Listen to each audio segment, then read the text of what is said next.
make it a combo. All right, so here we go. Our first topic tonight, like I said, is around how to make your event stand out. So, it's funny. Over the years, I've heard a lot of, because I was a regional director for a few years before being the national director. And in several cities, I heard people saying, gosh, in my city, I swear, there's just so many events for startup or tech. And after I heard it probably like the 30th time, I was like, hold up now. I feel like maybe in a lot of cities, there's a lot of events, right? But that does not mean that it's not a challenge to stand out amongst all of those events, just because that happens in a lot of places. And so this is one of the things that is a challenge for us, but it's also kind of, we have some interesting ways that we can shine with our event series. And so I'm going to talk about those. The first, I think I would say, if I had to start with the foundation of what it is that will help us to have our event stand out amongst other ones, is going to be at the root of our values. So what I mean by that is that our events are truly about making friends and helping other people. If you have ever been to a networking event outside of our own, which I'm sure that you have, then you have seen how, I don't know, in the US, I like to kind of pick on insurance salesmen. I'm sure that they are different people in different areas that are this profile, but people that are going to come to each networking event, and they're just looking for an efficient way to get their name in the hands of as many people as possible. So they're kind of going to go up and hand their business card to anyone and everyone that they can pretty quickly and efficiently, so they can get out of there and get on to their next thing. And they're really not about building relationships so much or being friends with the people or any of that type of stuff. They're really in efficiency zone because it's the numbers game for them. The more that they can talk to, a certain number of them will work out. That's kind of the complete opposite of what we want our events to be like. We don't want our events to be just that kind of transactional feeling. And it's our values that can help us get it there. But I want to talk about tactically what that looks like in your event. So for us as the chapter director, what we would hope is that each time someone comes to the door, they are met with a kind of a smile and a direct look in the eyes and a handshake from the chapter director themselves each time they show up at an event. If there's a line at the door, maybe the chapter director is kind of walking up and down, working the line, talking to everybody. We want that first impression to be different. I'll never forget the first global conference that I went to in Silicon Valley a few years ago. Our box office at the time was really, really small, and we had to check in thousands of people. And so there was literally a line wrapped around the building. Was anyone else there this year? Do you know what I'm talking about? Yeah. So it was literally wrapped around the building, this line outside. And so there were about 50 of us chapter directors there at that time. So we all just swarmed the line, and we went up and down talking to the people, saying, where are you from? And asking them about their startup and asking what they're doing. And then they would kind of move 10 feet forward and run into another chapter director. And if you can imagine the kind of first impression that they got as compared to trying to stand in line for a half hour at TechCrunch or some of the other conferences where they might feel a little bit more like a number and less like a person, it was very vivid. We got a lot of comments that year from that exercise. And similarly, we want people to have that impression when they first arrive that there's someone here that really cares about them and is really interested to get to know them. And we as the chapter directors can be that first impression. In addition to that, as they come in the room, that first hour where we have the food and the social time, again, I remember what it's like, you guys. I don't run the city of Phoenix anymore, but I totally remember, like, we do so much to get these events up and to get people there and to get all the logistics going. Like, by the time it finally gets there, we're just like happy to be cruising through, right? Like, and so it's easy to just be focused on kind of getting the event moving forward and getting the logistics going and whatever, but that hour is actually a time that really should be our hardest working time, our highlight of our entire month leading up to this, right before the interview. Because in that hour is our chance to create an experience for people that will be unforgettable. And if we're kind of standing back thinking about whatever we need or the AV for the thing coming up or whatever, then we're missing an opportunity to create a connection with people that will be the connection that keeps them coming back and builds our community. So a part of that would be that we want to have our volunteers or our ambassadors, if you will. And I know we've talked about this a couple times, but getting those plants in the room with you and telling them, I want you to look for that lonely person in the corner that's pretending like there's something really important on their phone pretty much can guarantee you that they're just like awkward and trying to avoid having to look funny standing there, right? Um, if you can't get enough volunteers to help out during that first hour, then literally get the first 5 people that walk in your door and say, hey, can I ask a favor? Can I get your help tonight? I have a job for you. And put them in the room as ambassadors. Whatever you have to do to get some people in the room, kind of proactively reaching out to people. And then instruct them, whether they are your predestined volunteers or people that you grab at the beginning, and ask them, say, you know, what your job is to, again, find that lonely person and talk to them. But here's the secret. Don't just talk to them about their business stuff. Like, treat them like a human. Try and see if you can have a connection of any sort that can build a relationship or a friendship with them. Because again, our values are about making friends, right? Maybe you have the same type of dog as them. I mean, it could be anything. Anytime 2 people find something that they have in common, they build a little connection and they can relate in that way. So find ways to help them have conversations that go a little bit deeper. Of course, it's also going to be business, but instruct them to ask a couple more questions that are a little more diverse than just about the business. And then the final step of this, once they have kind of looked them in the eyes, went out and proactively sought people out, is to introduce that person to someone else that they just met. So to go over to them and say, you know, okay, that's interesting, you're working on that. I just met someone else tonight that's working on something the similar or different, or, you know, okay, so you're saying that the sales is a challenge in your organization. There's this guy here that I met last month that is a sales guru. I want to introduce you to him. Like, find some way to connect them to another person. And if we get really good at this ourselves, and if we have a little tiny army that helps us with this at each event, you can imagine the impact that that's going to have on every attendee that comes. And it gets to the point sometimes where really, literally and truly, when a person's thinking about, should I sign up for that event? Should I go to that event? Man, I just had a long day. I don't know. Like, if we can kind of get it to the point where they feel like that's their chance to take a break and go catch up with their friends and see what Mary's developing now and how that thing turned out for Joe, and, you know, if John's kid is okay and whatever. Like, if we get our community to a point where the people involved in it feel like if they come to Startup Grind, they're going to get to connect with their friends and catch up, it becomes the point in time where they will take a break, they will invest their time, they will invest their focus to come to our event. And it's up to us to kind of create that experience for them. So that's the first half is, you know, I really feel like it's so easy for us. Again, we get so busy and we have so much going on. It's so easy for us to kind of just let that first hour happen, whatever's going to happen, happen. But that's our prime opportunity to really create an experience that will stand out, that starts the snowball of your event being the one that people are like, yeah, we should go to that. Oh my gosh, that was an awesome one. So that first hour is a big part of the secret. The second hour, obviously, you're doing your interview, Q&A, all that good stuff.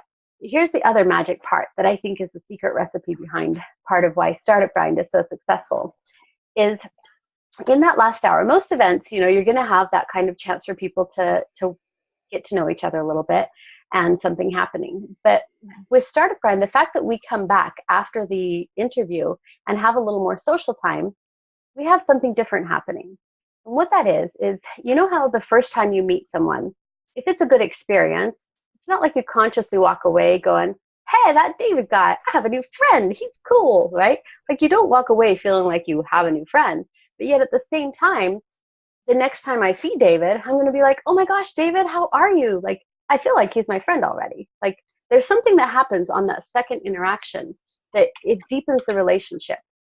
If we had an event where they only interact kind of in that first time, then they don't get that deepening quite yet. But because we bring them back in the second half of the event, not only do they get their second interaction, so they get that deepening of the relationship, which kind of really starts to forge this bond that becomes this community of friends. But in addition to that, they actually have a shared experience. And remember, I said at the beginning, anytime they can find something that they connect on, that they share in common, they can relate with that. And that's kind of what opens up that door for people to really get to know each other and connect. So we have the format of our event really is extra conducive to people being able to connect with each other and build friendships and deepen relationships. So we're able to create the friendships and the community in a much more efficient, I would say, and impactful way than a lot of events. And as the chapter director, there's a couple of things that we can do to kind of spur that, I would say, in that last hour, which again, we just want to make sure we don't miss the opportunity. So you would often see, like, I don't know, has anyone ever been to a fireside chat that Derek hosted, like back in the day, or anybody guested in Silicon Valley or anything? So there's a couple of things that he does that I think are really cool, and sometimes they could maybe get lost in translation, so I like to mention them. The first one, which is a little bit of a sidebar from our topic here, though, is that when he's getting started, you know, he'll get up on the stage and do his kind of general whatever he's going to do before the speaker comes up. But in that moment where he's going to bring the speaker up, what does he do? I know some of you guys know the answer to this. Okay, maybe not. I lied. So what he does is he basically says, you know, I want everyone here to get up on their feet and put your hands together, join me in welcoming so-and-so up to, you know, up to the stage or to Startup Grind. So, you know, it can be a little embarrassing almost sometimes for these entrepreneurs. We keep them off stage, and then we literally make everyone stand up and clap as we're bringing the person on the stage. And that creates kind of an electricity in the air and excitement for the people. It's also a huge gift that we give to the speaker to really kind of feel that respect from everyone and that appreciation from everyone. So that's, again, the sidebar, but it's one of those little things that if you add that to your event, you know, sometimes you have to like legit be like, I want everyone to get up on your feet. You have to kind of really give them the energy to do that, or else they might not naturally. But it creates a nice vibe and a nice kind of kickoff to that part of your event. Similarly, as you're getting to the end of it, where you're going to go back into the conversation time, you can kick that off with a nice vibe. And so a part of how you would do that is that you would, you want to start these connections forming again, right? So you can do something as simple as, you know, I want each of you to find someone that you talked to earlier and tell them XYZ or 1, 2, 3 or something that you learned tonight that you're going to impact, or I don't know, whatever, right? You can tell them, you can have them connect with like a little mission of something to connect on. Or similarly, and one that I've seen Derek do a lot that I think is pretty cool, is our mission is about helping each other, right? So he'll say, all right, so I want to hear the shout outs, like, who in the room, what do you need help with? And so he'll basically give people a second to like stand up and in 10 words or less, say one thing that the community could do to support them. And so that gives people a chance to stand up, and then he'll say, you know, anyone in this room that can help that member of our community, go talk to them and see what we can do to help them move us forward and overcome that obstacle. So those are some of the things that you could do to kind of spur that reconnection in that last part of the event, to be able to keep those connections forming. Because when your event becomes the event that everyone knows, like, my friends are going to be there, I'm really looking forward to seeing them, it pulls people into the event, you know. And I will say this too, I think parties are an especially good opportunity for some of these things. If you were to plant a lot of people in your parties to kind of do this type of a thing, or make a game out of it, or do something, it's really an impactful one as well. That's why, you know, again, results not typical, as I always put on the disclaimer on this, but that's part of why in Phoenix we were able to get 1,000 people coming to our summer and our winter parties each time, because it literally was the place where everyone knew all my friends are going to be there, and I'm going to catch up with them, and I'm going to get a chance to say hello and see how they're doing and hear what's up and hang out for a little while. So it becomes more of almost a social event, which sounds a little weird, but it's actually really productive from a business standpoint too. So, so that's what I wanted to talk about how we can use our values to be able to create an experience that becomes a magnet for people, and that people experience once, and it starts to snowball of not only them coming back, but them being more excited to kind of bring their friends or whatnot. And that's a differentiator. If you think about, if you create that experience for people at your event, and then think about the next event that they're going to go to from the local technology council, where people are going to show up and kind of awkwardly mill around, and there's maybe cookies in the corner, and then somebody starts talking, like, it's just an entirely different experience. And that's one of the key ways that you can stand out and be doing a lot of good in your community. So that's my Jimmy Kimmel monologue for that topic. So does anyone have any thoughts or questions about this topic? So I often tell people that come, or when I'm doing an event review, that the most important time is that hour before the speaker, because if you want to see a good speaker, you can just watch TED. And it's True. really the interaction. And I'm very intentional about making sure that the group mixes and even about who comes to have that quality of interaction.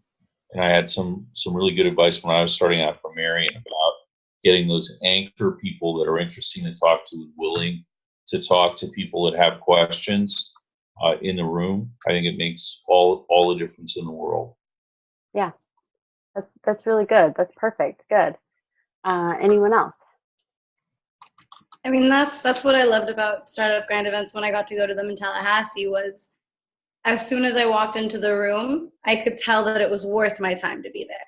I could tell, wow, I might actually learn something or meet somebody. And JR he actually did a lot of the things that you mentioned, and those were things that I remembered. I remembered him making sure that the start to the speaker was really hyped up and everybody was excited and nobody was on their phones while the guy was walking up or anything. So I saw it in action, and it was really great to see. Very cool. Yeah, so one of the things that I would actually do is I would actually go so far in some of my events. Sometimes I would do this, sometimes I wouldn't, to actually make a game for them in that first hour, like a little kind of treasure hunt, if you will, I suppose. Like, you know, find out the favorite cookie of someone wearing red, or like just crazy little things. And I would give them a little card when they would check in, and anyone that completed, like got someone to initial each one of the things, then could turn that in for a raffle ticket, and I'd have a big raffle at the end or something, give away some gifts from my sponsors. So, you know, that's a very mechanical, really forcing them, but they always had a lot of fun with that type of thing. And but you don't have to do that. You can just kind of, you know, create the conversations otherwise as well. But if you don't have a big team, a little piece of paper can get you far too. So, all right. Any other questions or thoughts? I think those are all really good points. Appreciate it. Always good stuff to think about. Cool. Yeah. And for me, I don't know, it's like, it's just so easy to just get on autopilot. Like by the time you get to that event, you're finally like, okay, freaking it's here and the people are coming, great. You know, like just so easy to overlook that first hour. And that's really the heart of when we have the opportunity to make the impact that we have. So cool. All right, and I can't skip putting a little plug out. Like Google for Entrepreneurs is always asking us for stories, little anecdotes of connections that were made or impact that was created through Startup Grind. And you know, we as chapter directors are always just kind of like spreading the goodness and the love, and we're not trying to track who's getting something out of it, because it's not really in our nature to need to see exactly what the results are. We're just out there trying to do good, right? So it's often, you know, we ask you guys all the time, like, do you have any stories? Do you have anything? And we hear like crickets. And we know that there's so much good happening out there. So if you ever come across, just keep an eye out for if someone, you know, if you see a connection forming that becomes co-founders, or if you see an investor talking to someone, or, you know, in those moments where people stand up and can give a shout out on what they need help with. Like if you see that they really got help with something at that event and that made a difference for them, follow up with them like a couple months later and be like, hey, did you get that problem solved? Because if not, I'll see if I can connect you to someone. Like do a couple of those things. And if you ever see a little note or have a little quote from somebody, or notice something happening, just shoot us a little story at forward@startupgrind.com so that we can then turn that in, because it's pretty easy to get that visibility for your city name right in front of them, because we just have such a hard time tracking enough of those stories. So. And I know a couple of you guys have sent some in. I think David did last year. Like, I know that you guys do try, and I know how strangely difficult it is to do, but keep that in the back of your mind as you do these things. All right. So sorry, on that, I think it's also great to follow up with the speakers a couple of weeks after the event, because a lot of times people are there to talk to the speaker, or they get ideas or are inspired or want to connect with the people. That's a great idea. And then often something comes out of that. That's a great idea. Yeah, really good point. And I know some chapters do little post-event surveys, and that's a place where you could kind of collect some of that info, and giving the speaker some feedback from the nice things that people say would be awesome. Speaking of emails, we've been working really hard this year, as you guys have probably seen, maybe, to switch out the email platform behind the scenes to get it to something that's a little better to work with. So we actually just, I think in the past week now, have moved everybody over, or it will be happening the next week, the final pieces, to a new internal system. So what you're experiencing on the front end being our newsletter tool that you use, on the back end that's always been literally hundreds of MailChimp accounts, each one dedicated to its own chapter. And we've now condensed that to our own internal tool that is built into our system. So we're not relying on the spider web of other things now. And what that does is that gives us the ability now to be able to segment. So that means that in the future, we're furiously building it. Hopefully it'll be done in the next month, maybe. You'll have the ability to send emails to like just people signed up for a certain event, or just people who haven't signed up yet for that event, or just people who haven't been to an event in 6 months, or things like that, where you can kind of segment and broadcast to smaller parts of your audience. And in addition to that, we would have the ability to have a few emails that are automated. So for example, I imagine it like this, don't quote me because I don't know if it'll work out, but I imagine it like, you know, a spot that says, what text would you like to have appear on the email that's going to go out to your people 2 days before your event? And so if you want to put the parking directions in for your event as you're putting it up there, then that email will automatically go out 48 hours before, so you don't have to like try and remember and schedule and do all this thing. There would be a couple of points where there would be an automated email that could kind of help you out, and you can customize it a little bit. So so those improvements, I've heard that they were due like a couple of weeks ago. So to me, that means they are coming very soon. Hopefully in the next month is my guess. So watch for that. Your newsletter tool will look and feel a little different. And supposedly it's going to also have a little different look and feel to it, where there'll be kind of different modules that you can move around and create like a different layouts and whatnot. So watch for that to come soon. All right. So go ahead, David.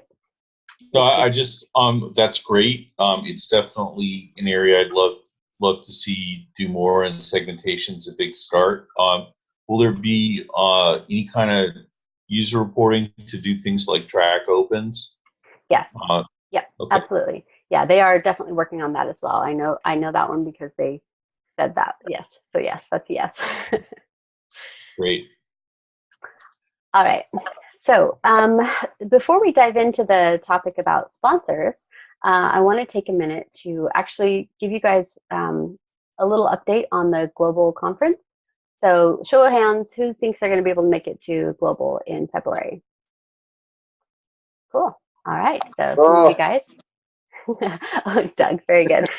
Got your hand. Perfect. Counted. So I'm going to take a second here to show my screen and pull up. Actually, let me head over to Slack first so you guys can see. Now, if you're not a part of this channel yet that says SG Global 2018, certainly join it, because that's where we put out all information about the conference. And up at the top, up here, there's a link to this website that is the website, browser, that is the website where all of the information that you need if you are coming to Global resides. So this website has a great little video at the front. If you haven't seen that, it's a good one. The agenda is always listed here. Right up top is the information to help you book your travel. So this is when you need to be there by and when you can leave after. If you want the detail, there's a lot of it down here. We're still filling in the smallest nuances, but there's a lot of it there. The FAQ is a good place to hang out, because this is where you can see the hotel that we're staying at. It's actually a really nice one this year. It's extra nice, you guys. An AC Hotels, which is wonderful. We will, in the next, I want to say in the next week, be sending out the information where you can click to book your room and get your ticket and all that type of stuff. This will be coming out shortly. And I will say, we do only reserve a certain number of rooms. And so definitely, if you really are dedicated to wanting to get that $250 rate for the 5 nights, then book your room, I would say no later than like the first or second week of December once it comes out, because I imagine we'll fill up around that time. And there's always the bunk bed option, the $50 a night for all 5, or $50 for all 5 nights. And then there's some visa information for our international friends, and some of the information about tickets that you get and which meals are included and all that kind of stuff. We will have a bus every morning that goes from the hotel to the venue, so that'll be easier. You'll just have to get yourself back to the hotel later. And if you want to see kind of what's recently been added, if you check this website and then come back and wonder if anything's changed, you can follow this little what's new thing back here to see what's going on there. So all of those should be coming out in the next little bit here, and the sign-up links will reach you very soon. Anyone have any questions about Global? Okay, great. Well, it's what I always like to refer to as kind of like going away to camp with the coolest kids you'll ever meet, because you know, like how zealous you are about startups and entrepreneurship and all that good stuff in your city. Imagine like a couple hundred of you hanging out together. Like, it's a really good time. So we hope you'll be able to join us. All right. So then the last topic for tonight is about how to get your first sponsor. So show of hands, who has kind of tackled sponsorship and gotten very far thus far? Gotten some sponsors. That's what I'm trying to say. Okay. So some of you guys have gotten some sponsors, but you know, it is a challenging thing, and it's something that a lot of our directors, you know, it's kind of, I think a part of what I notice with directors is the fact that, again, we're out there to just take care of people and help people, and we're not really in it to try and make a bunch of money, because you just kind of can't from an event series like this anyhow, but we're really out there trying to help. So getting in the zone of selling, you have to kind of have a lot of, I don't know, motivation and oomph and desire to do all of the work that it takes to get a sale and close it and stuff. And so it's sometimes a little bit difficult for us to want to put our effort there and focus on it, because the other parts are a lot more fun for sure, and also a way that we really feel the impact that we're creating for people. But at the end of the day, like, we are going to have such an easier life if we get some sponsors to give us a little cash flow so that we can run our chapter. And so if we can find the way to get that happening, then we are going to give ourselves a little break. And that's going to actually help us be able to sustain the chapter better and for longer, to be able to maybe buy a few Facebook ads so that we can reach more people, or do some of these things to be able to reach more people. So let's talk about a way to kind of really just zone in and focus on our first one. So this is, I'm just going to give us one scenario to focus on of how we could get our first sponsor. Okay, so we're gonna do this through a little bit of a story here, a little bit of, not Mad Libs, but something kind of like that. So first of all, is there anyone on the call that wanted to be a lawyer when they grow up? Anybody? How about you, Rob? I mean, yeah, I think it's safe to say that there was a number of years where that was the case. Yes. Rob used to be a lawyer, guys. So, and I didn't plant that. I didn't know you were going to be here. I was going to have to pretend somebody wanted to be a lawyer at one point. So we're going to make Rob our lawyer for a minute here, okay, for this part of the conversation. So I want you to imagine that you are a lawyer, that, you know, let's just go through Robert's story that I'm going to give him, not the real one here, okay? So as a lawyer, they're standing there, or they're kind of excited to put their practice out, or looking at what they want to study and what they want to do in law. So they are looking at it and they go, okay, so I could do criminal law. But, you know, maybe I've watched too much TV. I don't know. It just seems like a lot of things can go wrong if you're defending criminals. So yeah, let's not do that one. So then they go to the next one. I could be a family lawyer, but then, you know, that's like a lot of people arguing with each other all the time, divorce. Like, who wants to spend all day, every day focused on that? Does not sound so fun. So then you think about, there's another path, and that could be corporate law, right? But unless you got real good eyesight to read contracts at like font size 4 throughout the rest of your life, that one's going to be a little bit of a tough choice and rather boring. So if you come down to it, there's kind of another one left, and I'm sure that there are a lot more, but for the sake of this conversation, there's one more left. And what that is it's to represent companies, tech companies, or companies that are trying to grow, that maybe have co-founders that move toward working with investors, that would like to have an acquisition or go public at some point. So this kind of actually sounds like a fun area to be a lawyer in. Rob, would you go with me on this? Is this an area that you would think would be a fun place to be a lawyer in? Yeah, I think so. I know a few guys that are in that space, and they seem to really enjoy it. Okay, perfect. So for tonight, Rob is our fake lawyer in that space. So now you're standing in Rob's shoes, and Rob is looking at things going, okay, so I need to get out there and I need to find some entrepreneurs. I need to find some founders. So who do we have here? Tom, I think you're going to be our founder for tonight. All right. So I'm going to actually have Rob start a conversation with you. So Rob, you are going to go to our founder and you are going to kind of engage him and see if he will take your services. And whatever preconceived notions he has about lawyers or anything, he's just going to try and go through here. So, all right, Rob, let's give Tom a little pitch. Let's see if you can win him over. Oh, all right, sure. Hey, Tom, it's nice to meet you here tonight.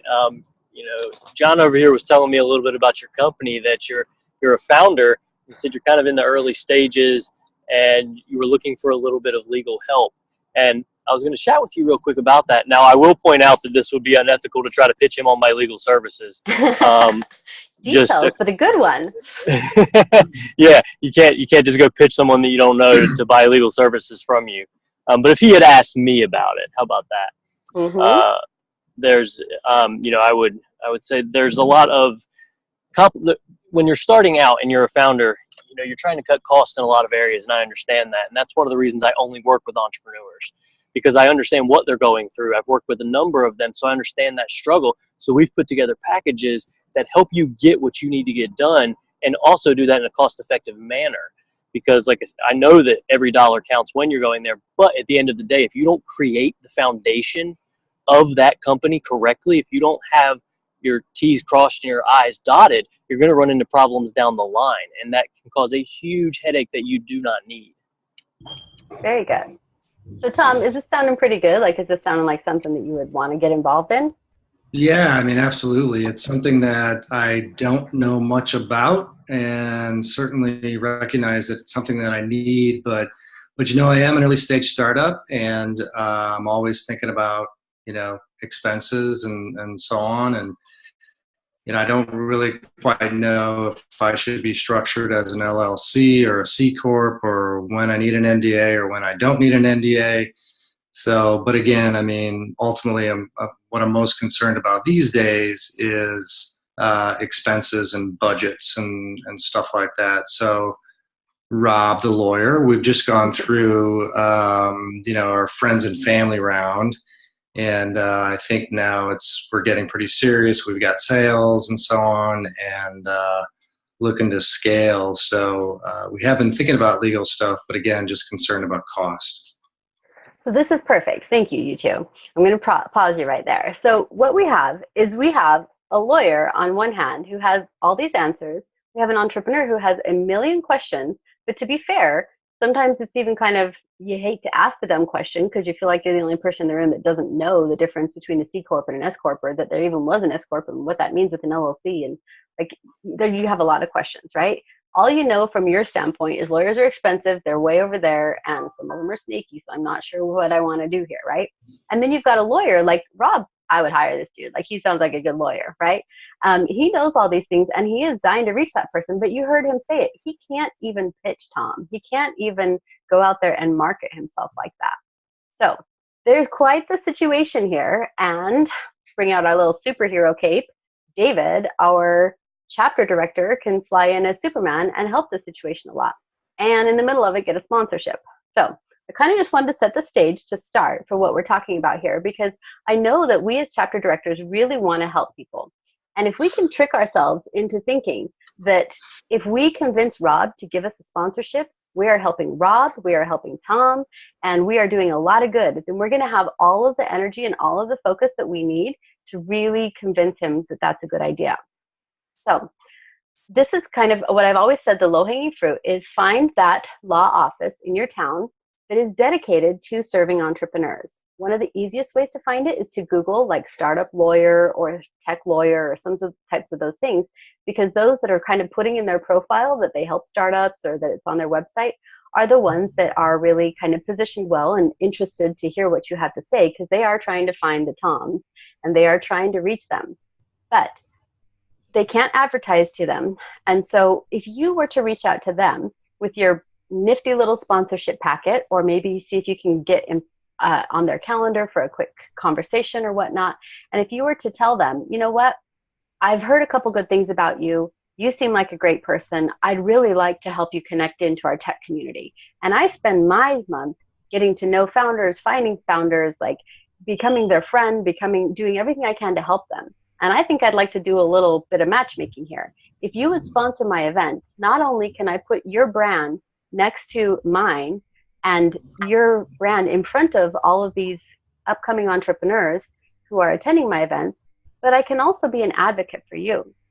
And as I'm getting to know all of these startups, and when I hear them talking about how they're bringing on a co-founder, I can be like, just as a friend here, I just want to ask, like, do you have a good solid agreement between y'all? Because it may sound silly to say that if someone dies, we've got to figure out what happens, but we got to figure out what happens if someone dies, guys. Like, you know, these are some of the things that we, as their friend, really sincerely do want to help them watch out for themselves. And we know that Rob can help them. So this is a way that we can kind of find it within us to have the clarity that we need, to have the strength that we need to go in and find that first sponsor, because we will be doing so much good in our community by pairing these two people together. Rob is a great lawyer. He's out there. He's working hard, but he just kind of has some limitations around how he can reach out. By partnering with Startup Grind, he gets positioned very elegantly in front of all these people. And then one of the coolest parts to me is that when you're live at the event, you can, you know, Rob's going to be there drinking a beer along with everybody else. And I always like to make the joke, like, hey, who's got a dumb question for a lawyer today? Because I know y'all do.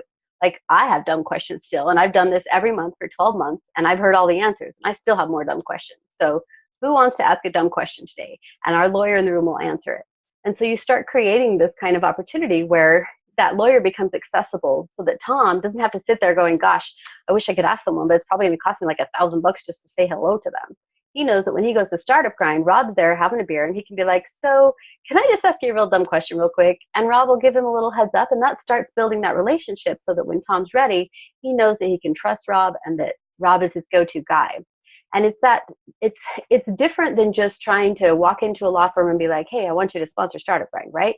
Like, you are positioning yourself as someone that is going to help this firm or help this person to be able to really accomplish their own goals and be a part of their community. And that means that throughout the entire month, you are going to be a part of that conversation and that kind of advocate and partner for them that they can't be for themselves. So, all right. Am I making any sense here, my friends? Yes. Good. Thoughts, questions, comments, any of the above?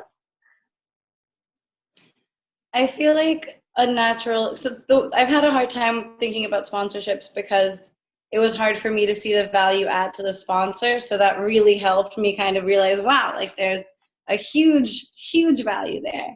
And so I feel like a natural extension from someone like a lawyer who specializes in startups would be things like co-working spaces and things like that. Sure. Yeah.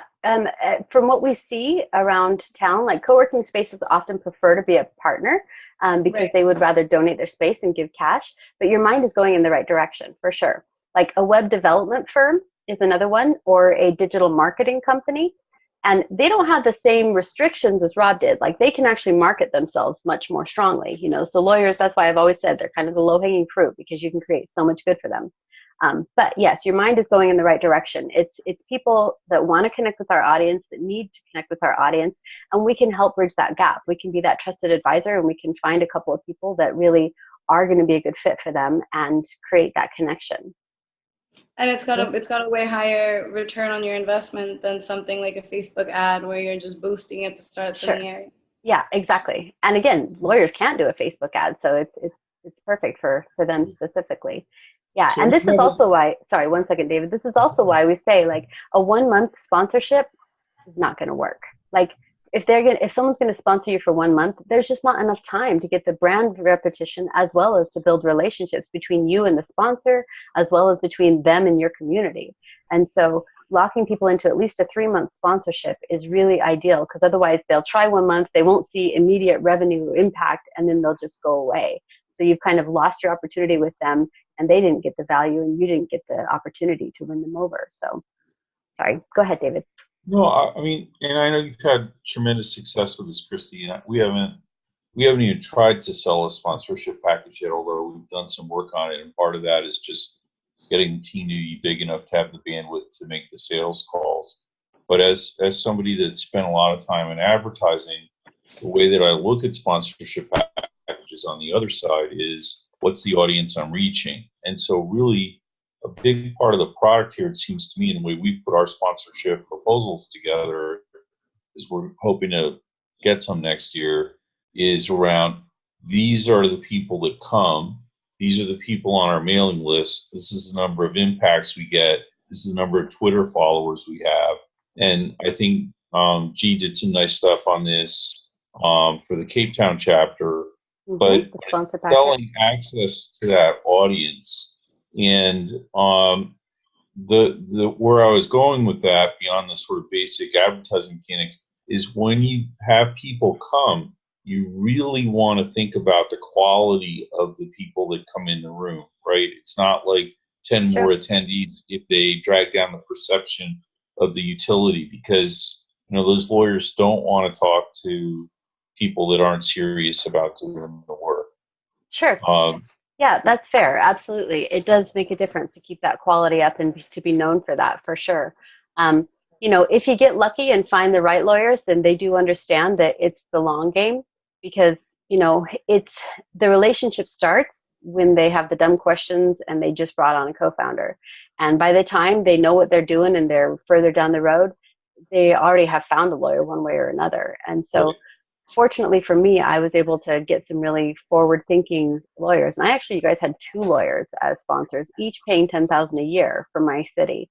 And they knew that as long as they're there showing up, like they're anywhere that my name was, their name was, and they know that I'm their advocate. And I'm not even chapter director anymore, but I can't tell you, like I know that any entrepreneur I meet, they will take good care of them. And I know the nuance between the 2 firms. They're slightly different. And so I can always help people if it looks like they could work with either. I'll tell them about both and say, go meet both of them, see which one you like better. And if the nuance around it means that one or the other is better for them, I'll recommend that. But still to this day, because it's a relationship, and that's the difference. That's the difference, So Ricardo has a question here on the chat that says, how do you stand out amongst the other events that are going to that lawyer and saying, hey, I want you to sponsor me? And it is in this details. Everybody's going to come with their sponsor deck that shows the number of things, the number of people. And so that we need to do well so that we are kind of on the same playing field. But then it really is this difference of you being an advocate for them, you being the person that they build a relationship with, and you continuing throughout the month, not just at the event, to be someone that they know is there to look out for them and that believes in them and is going to be that advocate for them. I will say there's one other thing that makes us stand out, and that is the fact that Google for Entrepreneurs has their stamp on our logo. So when, there's a lot of kind of small startup tech things that can kind of come out in a city, and it definitely helps us out to be able to walk in the door and have Google for Entrepreneurs on our back, as opposed to just kind of a random fireside chat evenings type of event series that doesn't have something like that. It shows that we have the clout, that we are a big organization, that we're here to stay, that we take it to the next level. And so that is absolutely a key differentiator that should be on the front end. And then on the back end, it's you and the way that you build a relationship with them. So Stephanie's asking, for the ones that I worked with in Phoenix, were they a big firm? And so I have one that was and one that wasn't. So one of the firms was about 6 people, and the entire firm is dedicated to entrepreneurship. So it's all about investing in M&A and going public and getting all the agreements and all that stuff. So their entire firm of 6 people, and they would literally have every month 3 or 4 of their lawyers would show up and just became literally friends with everyone in the community. So that was what was super cool. The other one was definitely a much bigger firm. They probably had, I want to say probably around 100 lawyers. But what was different about it is that the one guy that was dedicated to emerging companies, that's what they like to call them, emerging companies. The one guy that was dedicated to emerging companies on their team was the guy that I worked with, and he would come, and eventually another guy, because they started kind of building their practice, another guy kind of joined in and became another part of it. So you have to kind of look through their profiles and see who in the bigger firm is dedicated to this type of thing, or find a firm that is dedicated to it. All right. Anyone else? Okay. Well, that is those topics for the night. So we have a couple more minutes. If anyone has any other questions about other things that they've been thinking about or want the group to be able to work on together, otherwise we can end early on Cool Wheel of the Race. Actually, this is Lakeisha. That really helped me because I do have a hard time trying to figure out how to position the value to sponsors. The Google name is great, but it's just not everything. Sure. And I've been doing I've only done 2 events, but the past couple of events I've done what I have to give and what I need. And I have been contemplating how I was going to make those connections. But I think this gives me an idea that I can pitch to other companies that, have reached out to me that are looking for advice. And I can say, here is, a list of people who are looking for your services, and then maybe entice them with being like a sponsor with a featured attendee, and then just kind of do the promotion like that, which gives them their bang for the buck. But it also tells the audience, hey, this is someone I can talk to that's going to have advice. So that really helped me a lot. Yeah, no, you're right. And, I actually used to kind of make a game for myself out of finding ways to get visibility for my sponsor at the event that weren't like awkward, here's the sponsor and they're going to tell you who they are, right? Because that just gets a little awkward. I mean, I would still give them a chance sometimes to do that, but a couple of the things that I did, one of them is, again, I would play the dumb questions game. Like, let's get this lawyer up in front of the room. Okay, we have 60 seconds for 60 seconds each for 3 dumb questions. Who's got one, right? So that everybody can learn together. And I would do that before I would kick off the interview. And that that puts the sponsor on my stage with a microphone in hand as an expert, shows their personality. Like, it does a lot to connect them to my community in a way that's so much more powerful than me having them stand up there and be like, yes, I am so-and-so and I do this and that, right? Another one that I would do is I actually would I would tell my sponsors to, as they're mingling in that first hour, I would say, I want you to pick one person that you meet tonight, and you're going to get to give them a shout out. So the startup didn't know this was going to happen, but as the lawyer was kind of mingling, they would kind of ask questions and get to know lots of the startups, which kind of actually, to be honest, gave them a way to feel like they could ask questions and get to know people without like kind of feeling like they're creeping on them or something like that. And then they would come up on stage and I would be like, okay, I'm going to introduce you to Michael over here and he is going to tell you something cool. And so he would get up on stage and he'd be like, you guys, I met the coolest startup tonight. George in the back, I want you to stand up. Did you guys know this guy's working on this cool thing? And George, is there anything that the community can do to help you and support you as you're making it through this next phase of your company, right? So again, it puts them up on the stage and they get to do something that's giving back to the community, but it's also showing their personality and kind of putting them up there next to me with me saying, you guys, this sponsor is awesome, right? So, so there's a lot of ways that you can do that. But yes, kind of finding ways to feature them or ways to kind of highlight them and give them a role can really make that difference. So I have a question. Yes. Okay. Well, it's a little off, but I think it hinders me from moving out and getting the sponsors. I was wondering, as a chapter that we are we able in California to get interns for colleges? It has to be a legitimate company, and I know the chapters is part of the legitimate company. I see what you're asking. Yes. Right. So your chapter, you are kind of an independent contractor with your own company. Okay. So it's more so, I mean, an intern wouldn't be an intern with Startup Grind. It would be an intern with Startup Grind Pasadena, which is kind of a banner that your company isn't called that, but it is something that, it's your own entity. Right, because I'm right now, for me, the getting great speakers and fun speakers. but I get so caught up in the operation of it because I have tons Yeah. of people who enjoy being at the event or at least knowing about the event and not interested in actually becoming a ambassador within the event, right?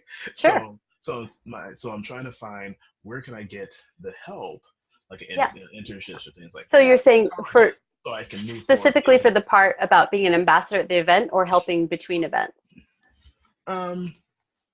This ambassador at the event and in Okay. between events. So if it's the ambassador at the event, that one's a little easier sell than the work in between, because you're just giving them a role there. And so it actually helps them. If you look for a person that's typically a little bit shy, it's going to be their lifeline to be able to actually have conversations with people because they feel like they are helping you by getting brave enough to go talk to people. So, if they're already a social butterfly, then, they don't want to do it, don't pursue that. But if you find someone that's a little bit awkward or a little bit nervous, you're actually giving them a gift by asking them to do this for you because it gives them a tool to be able to talk to other people. Yeah, no. And then the other thing that you can do is like you could, if you feel like you need to give them a little incentive or something, then buy some Startup Grind t-shirts, have some printed or made, and have each person that volunteers to be an ambassador get a t-shirt and they get to wear it. And so they feel like they're a part of your team or something like that. Yeah. Getting people to help between events is a whole nother story. You have to have a little different strategy for giving them the motivation to do that. Maybe we'll talk about that next time. Thank you. All right. On that note, really quickly, I was just thinking because I just graduated, and so I was just thinking about all of the different things that either I was an ambassador for, I had friends that were ambassadors for, and I think that the easiest way to make it appealing to people, especially who are in college or college age, is to give them kind of like a title that fits with their degree. So if you go out to the marketing club or the advertising club on campus and you say, hi, I'm looking for a marketing ambassador for Startup Grind.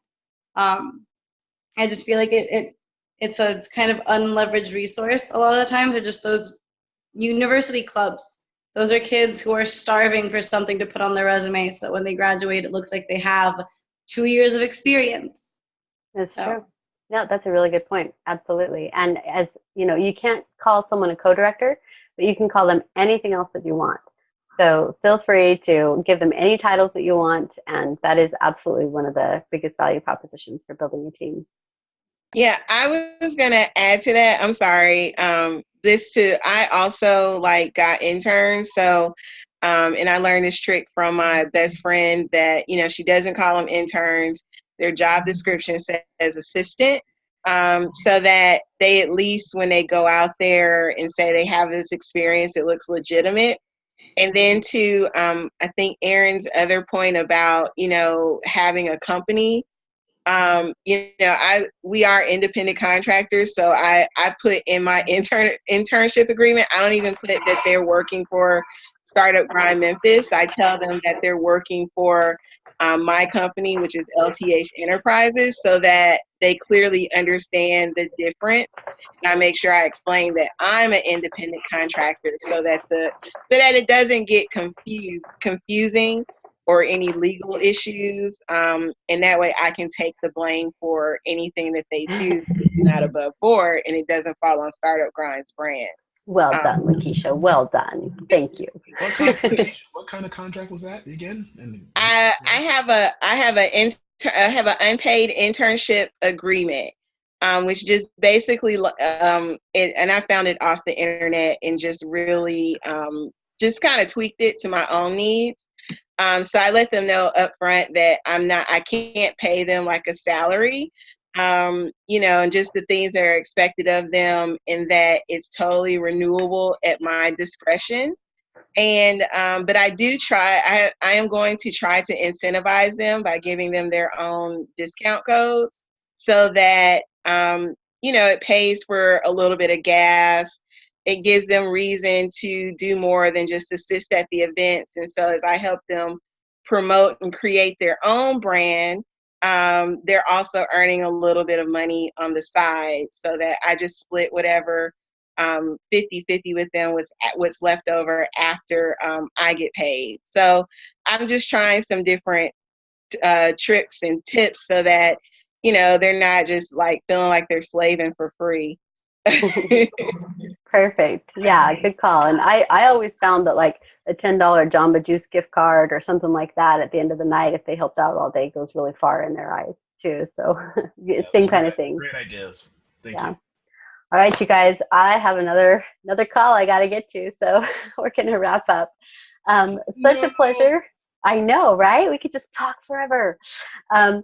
So we will, I might do probably a lunchtime event in December because I've been getting some of those requests from people that can't ever do the Monday night lately. So I'll probably bounce this to lunchtime in December, and then in January we'll be back to an evening one. So good to see you all. Thanks for hanging out. Always a pleasure. And I'll see you in February in real life, and then next month online. Bye, guys. Goodbye. Thank you. Bye.